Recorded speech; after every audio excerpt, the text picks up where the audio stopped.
ನವಲಗುಂದ ಪುರಸಭೆಯ ವಾಣಿಜ್ಯ ಸಂಕೀರ್ಣ ಕಟ್ಟಡದ ಎಲ್ಲ ವಿದ್ಯುತ್ ಮೀಟರ್ ಡಬ್ಬಿಗಳು ಹಾಳಾಗಿದ್ದು ಅವುಗಳ ತೆರೆದುಕೊಂಡಿವೆ. ಹೃದಯ ಭಾಗವಾದ ಗಾಂಧಿ ಮಾರ್ಕೆಟ್ ತರಕಾರಿ ಮಾರುಕಟ್ಟೆ ಇರುವುದರಿಂದ ಇಲ್ಲಿ ಸಂಚರಿಸುವ ಗ್ರಾಮೀಣ ಜನರು, ಮಕ್ಕಳು, ಸಾರ್ವಜನಿಕರು, ಜಾನುವಾರುಗಳು ಈ ಭಾಗದಲ್ಲಿ ಸಂಚರಿಸುತ್ತಾರೆ. ಯಾವುದೇ ಅನಾಹುತ ಆಗದಂತೆ ಮುಖ್ಯಾಧಿಕಾರಿಗಳು ಸ್ಥಳಕ್ಕೆ ಆಗಮಿಸಿ ಮುನ್ನೆಚ್ಚರಿಕೆ ವಹಿಸಿ ವಿದ್ಯುತ್ ಮೀಟರ್ ಡಬ್ಬಿಗಳನ್ನು ದುರಸ್ತಿ ಮಾಡಿ ಯಾವುದೇ ಅವಘಡ ಸಂಭವಿಸಿದಂತೆ ಕ್ರಮ ವಹಿಸಬೇಕಾಗಿದೆ.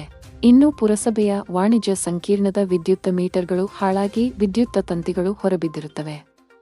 ಅವುಗಳು ತೆರೆದ ಬಾಯಿ ಯಾವ ಸಮಯದಲ್ಲಿ ವಿದ್ಯುತ್ ಅವಘಡಕ್ಕೆ ಎಡೆ ಮಾಡುತ್ತವೆ ಗೊತ್ತಿಲ್ಲ.